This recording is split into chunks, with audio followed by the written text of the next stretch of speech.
Thanks for listening to Treadmill TV. This is an interview with Andy Turner. He's a traveler, a writer, a pretty darn good runner, and he also has a YouTube channel called Travel Runner.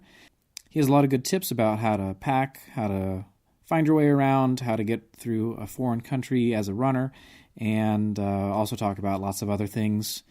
This episode is brought to you by the Treadmill TV app, where you can find all the virtual trail running videos ad-free. So put on your headphones, enjoy this run with Andy Turner. So where are you working now?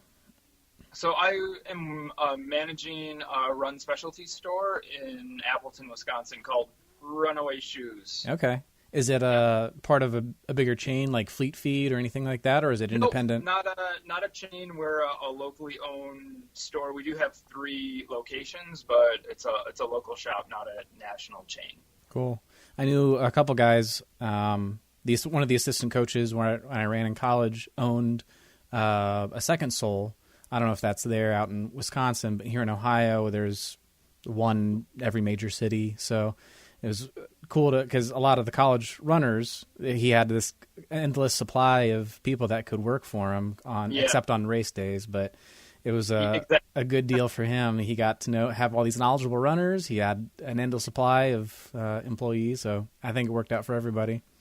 Yeah, the college kids definitely come in and, that want to work. This is kind of like a go-to spot because they feel, hey, they have running knowledge or they want to gain even more knowledge, so it's kind of a good fit for them. So, what college is near there? There's a private university called Lawrence University. They do have a cross-country and track team. They're a pretty small school, but that would be the biggest college here. And then our other 2 stores have a couple state schools closer to them. But where I am right now, we just have kind of the small private school. So. And you're a pretty active runner because I saw on your YouTube channel, and it's just your YouTube channel is called Travel Runner. Is that right? That's right. Yep. Travel Runner. So the 2 things that I saw that were kind of jaw-dropping, because I'm assuming you're around, 30 years old? Yes. Yeah? Oh, I'll be 40 in a couple months. 40 in a couple months. So, and you paced somebody that was attempting a 15:30 5K on a track, yep, and you right. made a fastest known time attempt, and that's pretty good for somebody who's kicking around 40. Yeah, well, thank you. Little caveat on the fastest known time attempt. The course had never had a fastest known time prior to running, so I kind of by default, all I had to do was run. I really did it because I wanted to put the route on the map so that other people could go after it. So yeah, by default, I have the FKT because I'm the only one that's done it. Actually, there is another guy that did it in a different unsupported way. So there's actually 2 records out there now. So that's kind of cool. But yeah, I wanted to put it out there. Hopefully it's a challenge for people to go after. And because it's a pretty well-known trail where I live. It's just under 23 miles. So yeah, hopefully next year. I mean, now it's cold. It's going to be snowy. Yeah. It's not really a good time to do an FKT, but hopefully next spring, next summer, a couple people will really go after it. So yeah, my time's not that impressive. Yeah, it's all relative though, because True. When you're on the cross country team and you're middle of the pack and you tell one of your friends that, hey, I can run a 6-minute mile, and they've done the mile in gym class or whatever, and their best was 8 minutes. 6 minutes is pretty darn fast if you're an 8-minute miler. But then if it's one of those things, because I wasn't that great of a runner, but I was good enough to run in college, and then I could see some actually good runners that were getting All-American and stuff like that. And it is, and then you just keep going up from I'm the best 1% in my middle school, then I'm the best 1% in my high school, then there's the 1% in college, and then the 1% of them go to the Olympics or whatever, and then only 1% of them actually medal. It's just this crazy never-ending layer of only the 1% that you're looking at. So once you realize that. I haven't been that 1% in any of those categories. No, but you can at least impress your relatives, right? Yeah, and like you said, it is relative. So the one video I made pacing my friend Matt, he was doing a 15:30 5K, way beyond my abilities to pace him for any more than a lap or a lap and a half at a time. Mm-hmm. So if you watch the video, myself and another friend, we kind of took turns jumping in, doing laps, because I just, 15:30 pace, 5 flat basically, I can't lap for even a mile. So I had to just stagger it and just kind of give them bits and pieces. So do you ever see, I think they did it with Ryan Hall when he broke the American record. But then they also did it with, how do you say his name? Kipchoge? Kipchoge? Yeah. Eliud Kipchoge? Yeah. So I think their sponsor did the same thing. So ASICS set up this treadmill that was like 30 feet long, and they had a rope tied to your harness, and you tried to keep up with Ryan Hall's American record pace. Okay. And I think they did the same thing with the sub-2 marathon pace, which is probably about the same actual pace, but it was a 4:38 per mile pace, and you would see how long you could keep up with them. What was funny is that's my best mile ever. And but then you try to do that in 2 miles back to back, and you're dead on arrival. You can't even get past another quarter mile at that same pace when you're going all out. And it's just crazy because he had Kipchoge had Olympians pacing him, coming in and out every 5K or whatever it was. So I know what you mean. It's even on a professional level. The rabbits are called rabbits for a reason. They can run really fast for a little while, but they're not the pace leaders. They're the pace setters for just a little bit. Yeah, that's right. It's although being a rabbit, I had fun doing it. I really had a lot of fun going out and pacing my buddy Matt. So that's something that I want to do more in the future, is kind of find people that I could pace for, and then kind of pull them along as much as I could. So, and that's kind of how people move up in the ranks, is that at first you're pacing somebody when they do a 5K and you're just doing a mile at a time, and then eventually you build up your stamina and get a little bit better as you go. Yeah, absolutely. Yeah. Your book, I have the Kindle edition. It's only in, it's only Kindle edition? Well, it's only an ebook. Okay. So, yeah, for the most part, it's been formatted for the Kindle. I think other e-readers, you could still download it, but yeah, there's not a paper copy yet. Okay.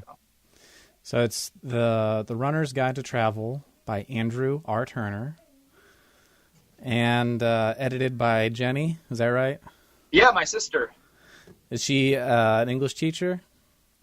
No, but she went to school for journalism, and then she did some work in the journalism industry for a while, and then, long story short, she's had kids, kind of took some time off from work a bit. But so while she was raising my niece and nephew, and I was writing the book, I shot her a message and said, "Hey, care to edit a book I'm writing?" And she said, "Yeah." And so she was my editor. So thank you so much. Yeah, that's a good at-home sort of work, not just sealing envelopes or something. You're doing some editing. So I had a few questions. First of all, I'm going to tell you a story, and you tell me if I did this right, because I'll tell you 2 stories. One story is what my roommate did when a dog chased him, and then the second one is what I did when a dog chased me. Because that was it a whole chapter in the book? Was it? Yeah, I think it's 12 tips on how you deal with dog encounters in the book. Yeah. Well, with my roommate, the story ends with him getting stitches. So he was out on a run by himself. He was a bit of a hammerhead, so if he missed a workout because he pulled a hamstring or something like that, he would do twice as much the next day. So he was a real hammerhead. So he was out running by himself doing mileage. And it was something like a German Shepherd. So we went to school in Canton, Ohio, which is a pretty small city, and we're right on the edge of the town, so you could go out running in the country. He got chased, and he tried to outrun the dog because he's a 4:15 miler, and he thought he could outrun a German Shepherd. Yeah. He got bit in the left buttock, and that At least it's a meaty area. Yeah. And nothing got left on the ground. And he did go to the hospital, but because he needed stitches, but then he refused rabies shots. So he just rolled the dice, and he didn't get rabies, but he rolled the dice with it, and he figured it was just somebody's dog because it wasn't a pack of wild dogs. Right. And then second story was what happened when I got chased. And this was 2 years ago. So it was when I was training because I was trying to get myself ready to go out to the Grand Canyon. So I was going out for a 10-mile run, and there's a path 1 mile from my house. And in that mile from my house, some kids are out front, and the front door was open because the kids were just playing in the front yard. And 2 large pit bulls started chasing me, and 2 guys on the front porch like, oh, because they saw what was happening, and they were getting their phones out because they thought I was about to get mauled. But instead of running, I turned, put my arms out to make myself look big, and they stopped. Even though they were barking, they stopped their run. And then about 10 seconds out of terror, the owner finally came out, started cussing at the dogs, and got the dogs inside. So obviously he got bit, so he did it wrong. But what's wrong and what's right when it comes to dogs? And because I've been to foreign countries, and there are more wild dogs than there are here. Yeah, and so that's what the tips in the book are about, is if you're traveling to foreign countries and there are kind of these wild dogs or street dogs, kind of how to deal with those encounters. Nathan, I would say the way you handled it is the way I handled it. My general feeling is if a dog is coming after you, you should stop running. You should try to make yourself look big and make yourself look strong and scary. So, speak to it in a loud, stern voice. You don't want to kind of like squeal and scream and try to get away. But so if you show some sort of dominance, a lot of times that's enough to scare off the dog or to stop the dog in its tracks. One thing I say in the book, if you're not going to outrun a dog, I mean, unless you have a huge lead on it when it doesn't care to chase you, but a dog's going to catch you if a dog wants to catch you. So the idea that I'll outrun it, it just isn't really something that's going to happen, no matter how fast you are. So dogs are way faster than humans. Yeah. If they want to catch you, they'll catch you. Definitely stop and just try to make sure that you get the dog to stop too. I also say if you can, like if you see the dog on the other side of the road, like try to put a barrier between you and the dog. Like if there's a parked car, try to get on the other side of the parked car just to make it hard for the dog to get to you. Is it just like a predator-prey instinct that's going on there? I'm not a dog expert. I just have my experiences from travel, but I do think like the chase aspect is the predator-prey. The dog sees you running, they think prey, they kind of go after it. Yeah. So, and then, it's, sometimes when people get bit, a lot of times it's not, the dog really trying to cause pain, but it could be a playful bite, but that can still be enough to do damage and cause stitches. So, but usually if you stop, that's generally a good kind of plan to get the dog to stop too. But dogs are also unpredictable. So just because you stop doesn't mean the dog isn't going to come up and bite you either. So. Right. So what country would you say has the most street dogs?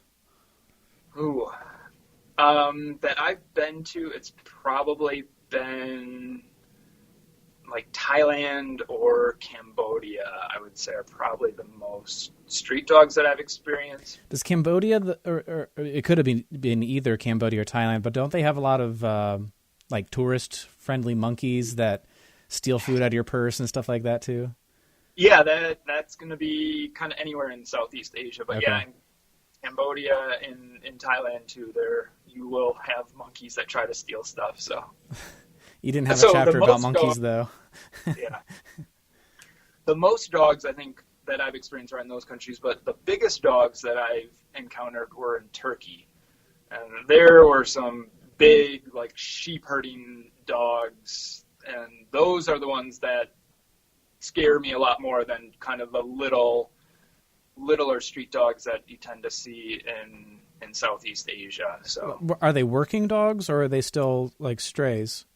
some of them are working, but some of them are strays too. So my girlfriend had a pretty close encounter when we were just going for a run in the city, and luckily we were on a path and there was a hedge, and the dogs ran up to the hedge, and that hedge was just a barrier enough that kind of, but there were 2 or 3 of them, and both of us were kind of scared out of our minds, but we stopped and we kind of shouted at them, and then the hedge kind of stopped them, and we slowly backed away. So that's another tip I have is, kind of slowly back away, try to get out of that territory range that some of the dogs have. So yeah, I've not traveled to any other continents. I'm stuck on North America. So I've been from Canada all the way down to Nicaragua, everyone between. So in Guatemala is the only place that I ever encountered dogs. But I don't think we did any running when we were around street dogs. But it was really funny because one of the things that you said in the book is run early. And especially in Guatemalan culture, if you're up at 6 a.m., it's you and the street dogs, and nobody else is on the road yet. So it's a perfect time to run. The sun is up, not as much pollution because the cars aren't running yet. Yeah. So that was one of the tips. So I was like, yeah, I can see that really well because a lot of these, especially tourist attractive places, they're not up and running first thing in the morning because they're just waiting for the sun to come up for everybody to get ready to come outside. Right.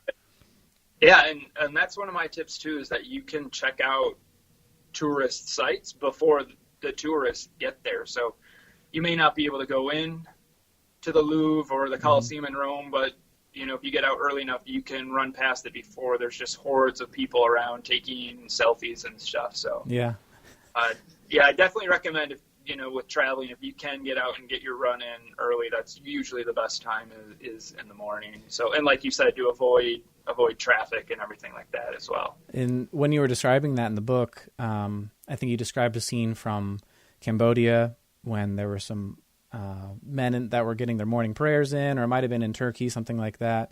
But I thought it was like that Forrest Gump moment when you were there, Jenny, when the sunrise in the desert and all these other things where you just had these memories of running past all these places. Yeah, it's a great way to get travel memories is to go out on a little, run exploration. So, yeah. A food that I got into lately is, I think it's pronounced pho, P-H-O. Yeah, Vietnamese soup, yeah, pho. I think it's pho. Have you had it in Vietnam? I have, yeah. Is it any different than how they have it in Wisconsin or any place else? To be honest, I haven't had it in Wisconsin. You haven't? So. Okay. It's a big thing here. I don't know if it's because Ohio State and there's a lot more international students or something like that, but there's a place called 61 Pho because our area code in the telephone is 614, so it's 61 Pho and Buckeye Pho and a couple other places. Okay. And it's delicious stuff. So in general, I mean, I would say it's probably fairly authentic. There may be like some tweaks to use some local ingredients or maybe some local flavors that they know people like, but you're probably getting something like pretty similar. And then pho changes, to the best of my knowledge, by region in Vietnam too. So depending on what region in Vietnam you live, it's going to be slightly different as well. The only local flavor in Columbus, Ohio is the chocolate Buckeye. So it's a wad of peanut butter covered in chocolate. I don't think that's the local flavor. That doesn't go well in pho though. One of the things that I appreciated was saying to ditch the headphones. Do you do that on a regular basis, or do you run with headphones sometimes? No, I am a non-music listening runner. So if I'm out on my bike, I don't even do podcasts. Really? I usually just like to listen to my surroundings and kind of have my own thoughts and do my own thing. So. Sometimes if I'm on my bike, I'll throw in some music, but with running, I've never felt the need to have music with me to get me through a run, except for ultra marathons. So, in all of the ultras I've done, I usually hit that 40 to 45K mark just after you get to that marathon distance, and you know you still got a long way to go, and then I'll get out the phone and I'll I'll start playing some music just to kind of keep me going. So other than ultras, I just haven't really been a music listening runner. So what's your ultra distance? What have you done? I've done a handful of 50Ks, and then I've done 2 70K races. Both of them were internationally. One was in South Korea, and the other was in Vietnam. And you're in Korea. Were you teaching internationally? Is that where you're up to? Yeah, I was. So when I wrote the book, I was living and teaching in South Korea. So I was in South Korea for almost a decade. So it ended up being just under 9 years, something like that. Or did you learn the language while you were there? Yeah, I learned a little bit, enough to get by, order food, move around. If I wanted to have deep conversations and stuff like that, it wasn't happening. And you were, so you were teaching English there. Was it? Yeah. It was funny because part of the reason that I traveled internationally was because my wife became a Spanish teacher. But the strange thing is that in Guatemala, there's a lot of car manufacturers there from Korea. So it's Korean students in Guatemala being taught Spanish by a girl from Ohio. So it's this real conglomeration of things. But when she was there, it was awkward because she's teaching Spanish to some of the kids, maybe even know conversationally a little bit better than she does. But you were teaching English, so you were the expert in that.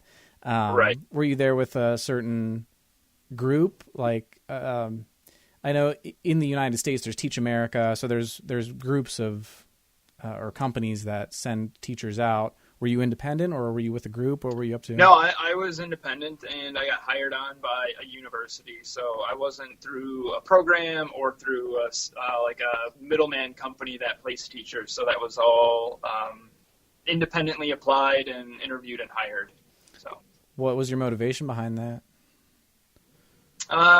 So this was like back in 2010. I had worked at Harley Davidson for a few years, ended up getting laid off in the economic downturn of 2009.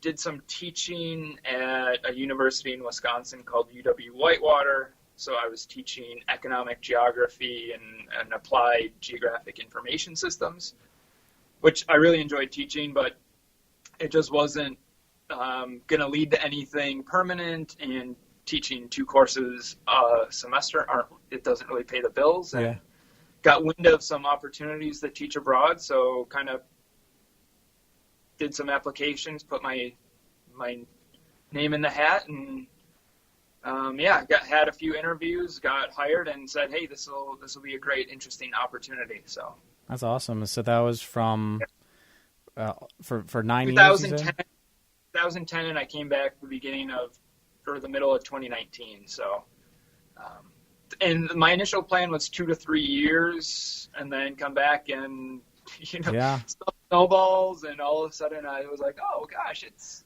been almost a decade. Yeah. Well, it seems like you were loving it because you traveled all around the region. What were some of the best places that you went while you were out there? Gosh, that's a long list. That's a tough question because every place is so unique. One of probably the most interesting place I've ever visited was Mongolia. It was really the one place where I went to where I felt as though I was stepping back in time. So just everyone out on the Mongolian steppe, living in gurs, nomadic lifestyle. So it was really interesting, really beautiful country too. So that was, like, from that perspective, that was one of my favorites. I really like Turkey. I had a great time traveling around Turkey. That's one of my favorite countries. I love the Czech Republic. Thailand is awesome. Japan is beautiful. Yeah. New Zealand is amazing. So, yeah. And what was the name of the bridge? My only regret is that I didn't start my channel earlier, because I actually went to a few more countries that I don't have videos of. Like Mongolia, I don't have a running video of, and I would have, like, looking back, I would have loved to make a running video in Mongolia. So What was the name of the bridge that you ran across in Prague?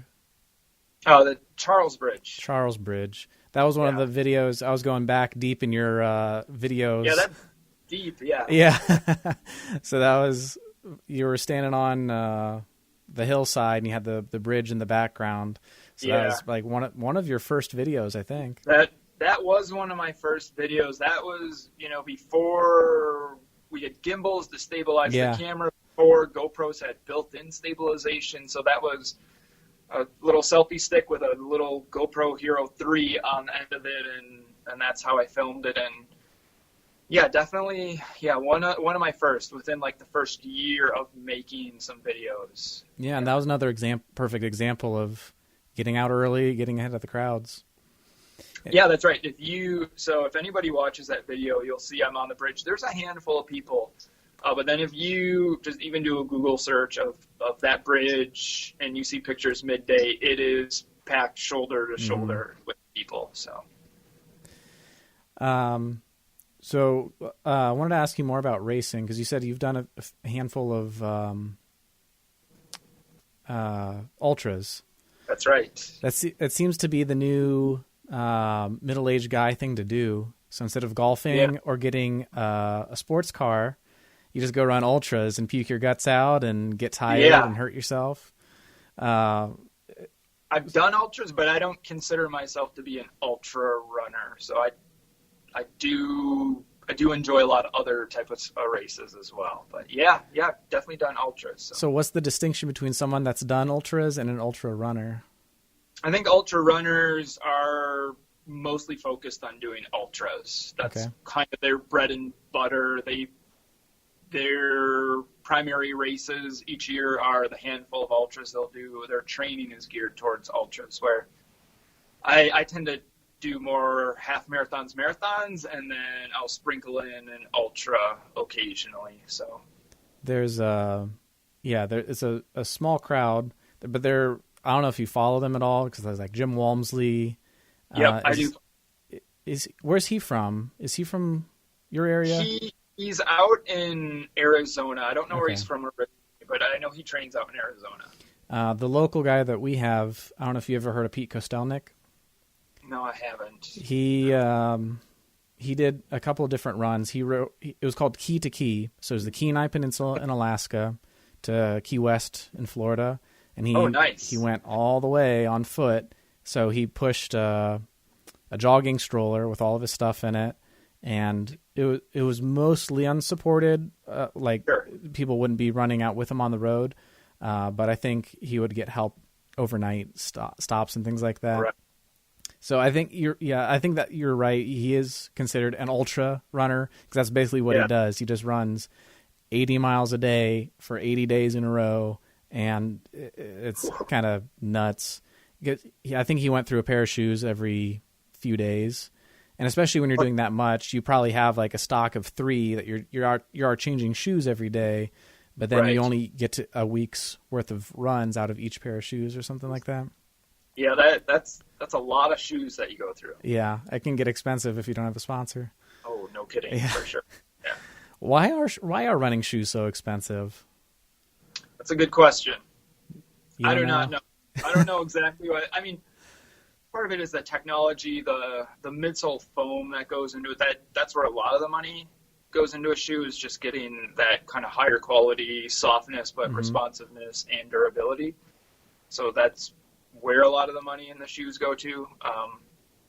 I'm not in the shoe industry as far as production, so I have no idea where their costs line up. I mean, everybody needs to get paid at the end of the day, but... Yeah, that's right. And then, when you're a big shoe company as well, you have all your marketing and advertising budgets and all that other stuff that goes in with production, and then research and development as well. So just a lot of other costs that get incurred.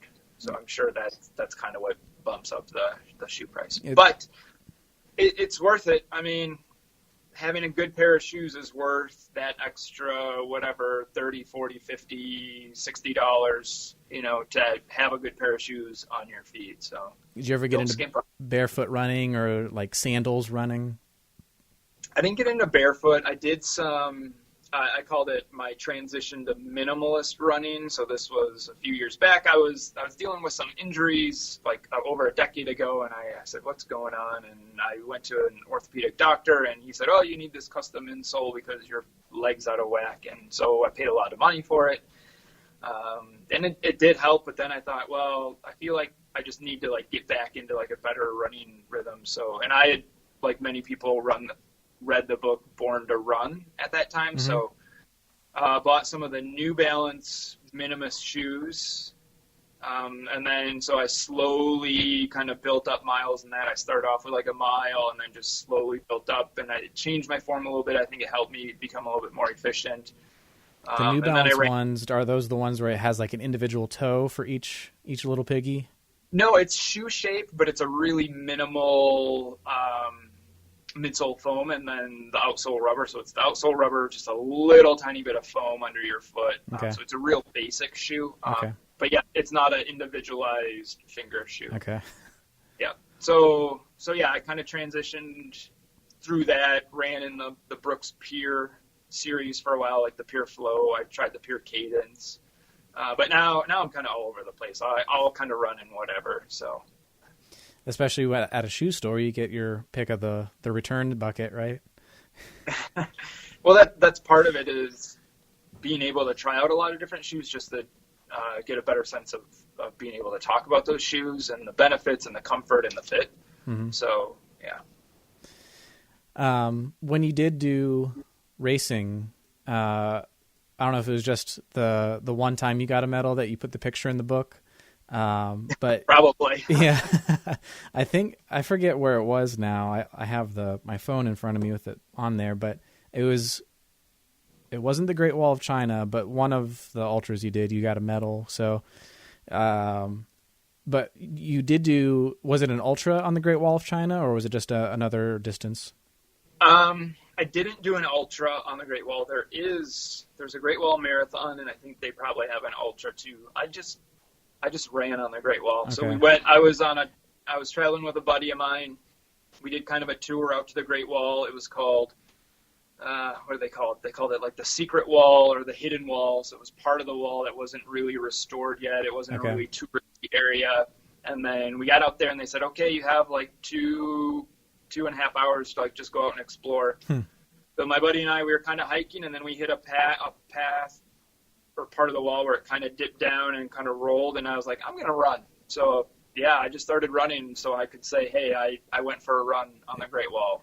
On the part that's not restored, is it, I mean, obviously it's passable, but could you run for very long on it?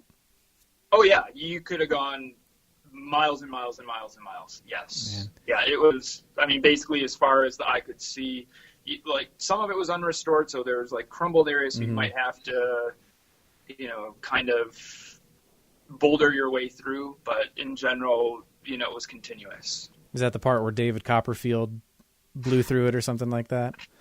Yeah, I'm sure that was the real wall he was at. So. Yeah, that's one of my bucket list runs, because like what you described is exactly what I wanted, to get away from the touristy area and actually just run this ancient historic site. So I'm more jealous of your travels now than I was 2 minutes ago. So yeah. Well, I'm sorry, once again, I didn't make a video of that one. That was prior to my YouTube video making days. So well, YouTube started in 2005. And that was like back in the Charlie Bit My Finger days, and there was no ads. There was nothing like that. Right. And I think it was 2010 that they started advertising on it or something like that. Does that ring a bell? I don't know specifically. I started my YouTube channel like right around that time. Like I actually made a channel, but I didn't really put anything on it for years and years and years. And then the way my channel started was actually out in Turkey, which we talked about a little bit earlier. I was going out for a run. We were in this beautiful area called Cappadocia. It's really gorgeous kind of geography and geological features. And there's hot air balloons in the morning, hundreds that go up. So I thought, okay, I'm out early in the morning.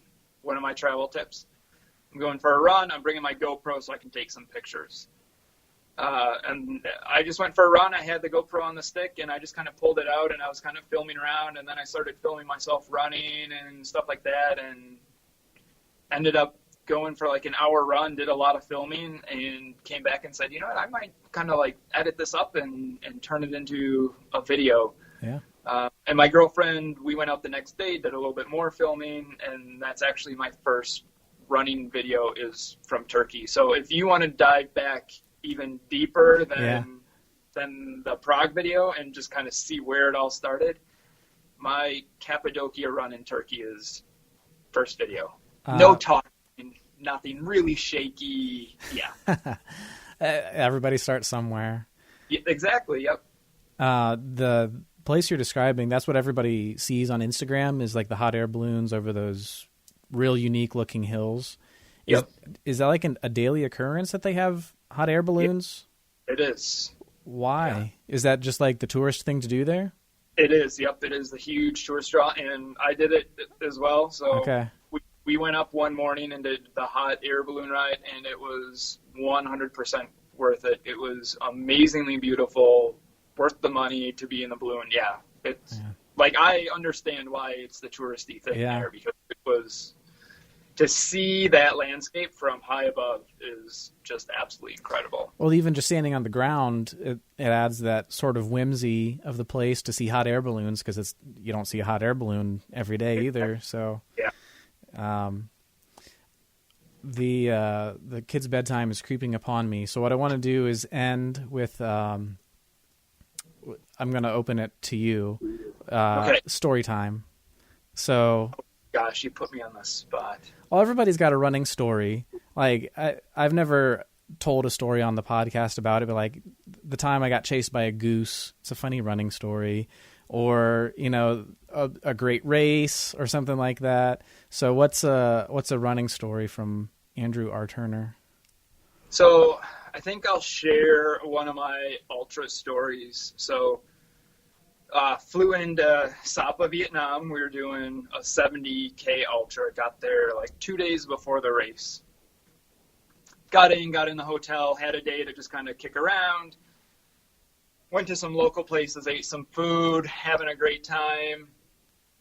The night before the race starts at like 4 a.m. the next day. So the previous night, I wake up in the middle of the night and I do not feel well.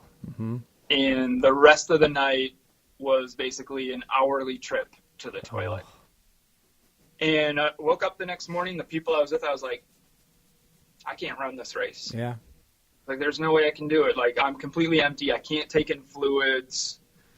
So that day, I'm just kind of sipping on water, put like a noon tablet in just to get electrolytes. Didn't eat anything all day. Finally went out for dinner. Everyone had a big kind of like pasta pizza dinner. I nibbled on some bread and had a Sprite. Yeah. Went to bed, and I told my girlfriend, I said, I don't know if I'm going to be able to run. I said, I'll show up at the starting line, but it might be the first aid station where I'm just completely done because I haven't taken in any food.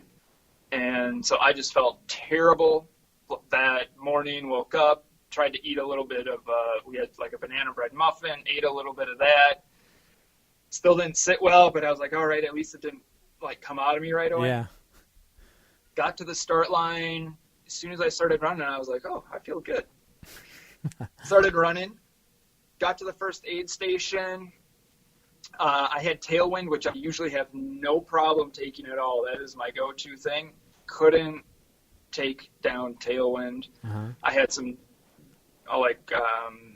Cliff Chomps with me. Couldn't take those. I had some real food. Couldn't take those. The only thing I could take down the entire race was watermelon. So every aid station I'd get there and I would just take as many pieces of watermelon as I could, and I would just eat as many as I could.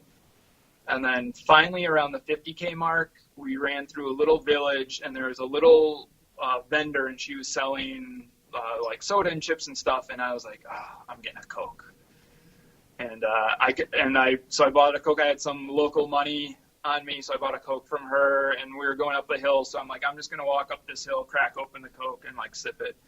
And so I was able to drink that Coke and keep that down as well. But so other than the watermelon, it was just Coke. Sound like a good Southern boy, watermelon and Coke. Yeah, and I was doing great until I hit 60K, and then the wheels fell off, and I had a rough final 10K. But wow, that's so my. You finished that race? Finished that race. Finished wow. 70K. Finished 70K on watermelon and a Coke. Oh, that's didn't do too bad either. I think I had a top 20 finish. So that should be your sponsor, watermelon and Coke. Yeah, I need a shirt or something. Yeah. All right. One thing I don't want to forget is I have some quick feet questions. I usually do this at the beginning, but I almost forgot about it. Oh, so okay. it's yeah. So basically, you're just going to give a short, quick answer, and then that'll be time for me to say goodnight. Okay. So this is like rapid fire. Yes, it is. Okay. All right. What shoes should I buy? Are you neutral or stability? That's the running store question. Okay. Brooks Hyperion Tempo. Okay. Why does my leg hurt right here? Because you laid on it funny. Okay. And some of these questions, I'm drawing them from Facebook, like running support groups. So these are the commonly asked questions on Facebook groups. All right. Then I'm all over it then. All right. Which watch should I get? Garmin Forerunner 245. No music. No music. How do I make myself poop? Just get into a squat position. Opens up. No problem. How do I get faster? Run faster. Where are you running this weekend? I'll be out at Highcliff State Park. How do you carry your phone? I don't run with a phone.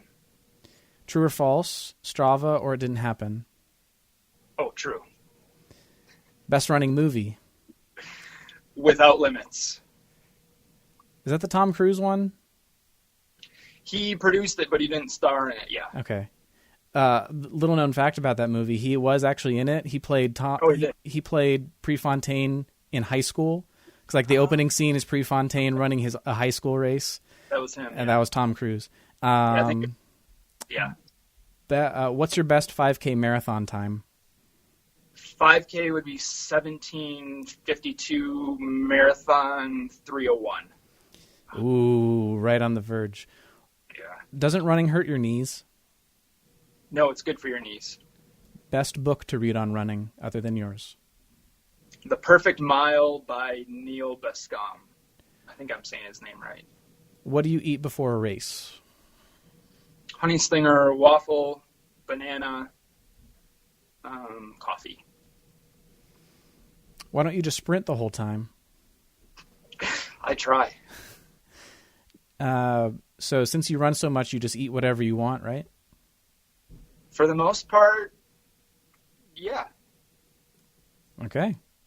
I don't, because I'm middle-aged now too, but you run a lot more than I do. My diet has been changing over time, but yeah. Okay. Well, that was the end of my quick feet questions. So before I check off, one of the things that I wanted to ask you, did you want to do a companion trail video for this to run underneath the interview? Oh yeah, sure. That's cool. One of the the video that I sent you where I interviewed the guy from Akron who was celebrating sobriety, did his 50K. That was something that I've been doing, is just running we're putting another trail under there. So what was the name of the trail that you said you're running this weekend? Called Highcliff State Park. Highcliff State Park. Yeah. Right. So maybe I can convince you to get a video of Highcliff State Park this weekend. Yeah, I have one on my channel, Nathan. I have like a virtual run that I did in March of the park. Yeah. All right. Well, we'll plug it out then. You want me to send you the file, or can you just? Yeah. Okay. That'd be cool. And then I'll have a link in the video to your virtual run of it, so that I was trying to send people your way. So here's another thing, Nathan. So I'm actually making like a seasonal video from Highcliff. Okay. So I have videos of the same route from basically from April until November. So I'll just like grab a different month than what's on my channel and send it your way. Okay, that sounds cool. Yeah, we'll chat later. I think we have like a Dropbox and stuff. Yeah. I don't use my normal password for Dropbox because I have some people that also sign into it. Don't tell Dropbox Incorporated that I do that, but sure. Cool. Well, thanks for talking. I'm glad we get this to work out. Yeah, awesome chatting with you, Nathan. It was a pleasure. So thank you so much. Yeah, and the book, once again, by Andrew R. Turner. I got my phone pulled up. I want to make sure I say it right.